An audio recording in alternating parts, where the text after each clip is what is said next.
पांचवें test match में अगर आज हो गए ये 4 चमत्कार तो तय है इंडिया की जीत और तय है इंग्लैंड की हार।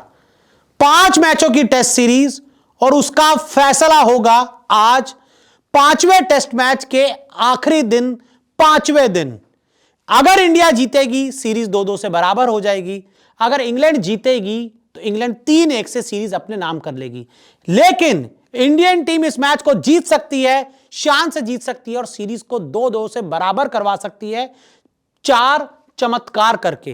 क्या चमत्कार हैं आपको बताते हैं। तो देखिए, सबसे पहले अगर हम बात करें इस मुकाबले की, जीत से सिर्फ 4 विकेट दूर है इंडिया।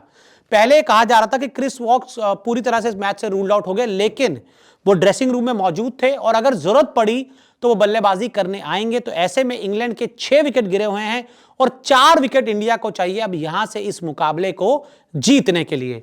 और अगर हम बात करें इंग्लैंड की, तो इंग्लैंड को सिर्फ 35 रन बनाने हैं। वैसे कहने में सिर्फ 35 लग रहे हैं, जो मैं सिर्फ 35 कह रहा हूं, लेकिन कई बार टेस्ट क्रिकेट में 5 रन बनाना भी बहुत बड़ी बात हो जाती है। हमने कई बार देखा है 1-1, 2-2 रन से टीमें टेस्ट मैचेस जीती हैं। तो ऐसे में ये 35 रन अगर 75-80 रन लगे तो कोई बहुत बड़ी बात नहीं है।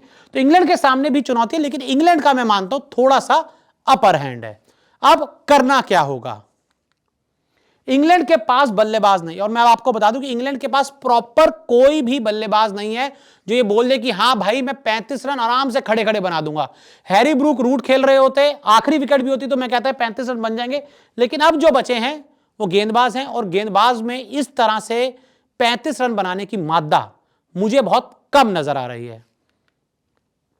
शानदार लय में सिराज और कृष्णा, और सबसे अच्छी बात यह कि जो हमारे 2 तेज गेंदबाज हैं मोहम्मद सिराज और प्रसिद्ध कृष्णा, वो बड़ी शानदार लय में नजर आए, दमदार लय में नजर आए और अच्छी गेंदबाजी करते हुए आखिरी के, हालांकि सिराज ने तो पूरा दिन बहुत अच्छी गेंदबाजी की, लेकिन कृष्णा ने भी कमबैक किया। उनके पास 3 विकेट है, सिराज के पास 2 विकेट है और ये दोनों बहुत शानदार लय में। और अब इनको एक सेशन भी छोड़िए, 1 घंटा देना है अपना बेस्ट और आप ये टेस्ट मैच जीत जाओगे। पूरी तरह से अटैक करना होगा। सिंपल सी बात है, जब आपको सिर्फ 35 रन डिफेंड करने हैं, 35 भी 34 रन पे डिफेंड करना होगा। 34 भी बन गए तो मैच ड्रॉ हो जाएगा और भाई साहब फिर पता है सीरीज फिर भी इंग्लैंड जीत जाएगी। तो ऐसे में अब आपको सिर्फ 34 रन ही बचाने हैं, तो आपको अटैक करना होगा। ज्यादा खुली हुई फील्ड व्हील मत छोड़ दो भाई, अटैक करके रखो, प्लेयर्स को अंदर लेकर आओ। अगर वो बड़ा शॉट्स मारने जाएं तो उनके फिर विकेट गिरने के चांसेस और ज्यादा होंगे। सिंगल पूरी तरह से ब्लॉक करो, सिंगल नहीं लेने देना, स्ट्राइक रोटेट नहीं होने देनी। अगर सिंगल आने रुक जाएंगे तो इंग्लैंड वाले अपने आप दबाव में आ जाएंगे और बड़ा धमाका नहीं कर पाएंगे। पूरी तरह से इंग्लैंड वाले डिफेंस में पूरी तरह से फंसे हुए नजर आएंगे। सिराज को पूरा जोर लगाना होगा। देखिए, इस पूरी सीरीज में सिराज इंडियन टीम के अब तक के सबसे सफल गेंदबाज रहे हैं, सबसे ज्यादा ओवर्स उन्होंने डाले हैं, सबसे ज्यादा विकेट्स मोहम्मद सिराज की हैं। लेकिन यहां पर अब मोहम्मद सिराज को एक 5 ओवर 10 ओवर का एक ऐसा स्पेल डालना होगा जिसमें 4 विकेट वो निकाल दे, 4 क्या 2-3 वो निकाल दे, बाकी 1 या 2 जो भी हैं वो बचे वो प्रसिद्ध कृष्णा निकाल दे। लेकिन उसके लिए पूरा जोर लगाना होगा और तभी इंग्लैंड को हम हरा पाएंगे। और साथ ही प्रसिद्ध कृष्णा को देना होगा सिराज का साथ, और दूसरे छोर से प्रसिद्ध कृष्णा जो भाई बहुत मार खाते हैं, हालांकि 3 विकेट मिल गए हैं, उनको साथ देना होगा पूरी तरह से। किसका? मोहम्मद सिराज का। और दोनों छोर से अटैक करना होगा। आकाशदीप पे मुझे ज्यादा भरोसा नहीं है।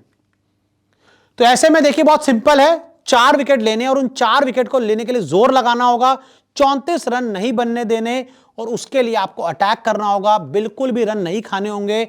अब देखिए भाई, अटैक करने के चक्कर में अगर इंग्लैंड वाले उड़ा होकर कुछ मारे तो वो अब कुछ नहीं कर सकते। कोशिश करो, अटैक करो, ज्यादा से ज्यादा रन बचाओ और ऐसे आप इंग्लैंड को हराओ। मेरे हिसाब से इंडियन टीम जीत सकती है। आपके हिसाब से इस मुकाबले को कौन जीतेगा हमें कमेंट करके जरूर बताएं।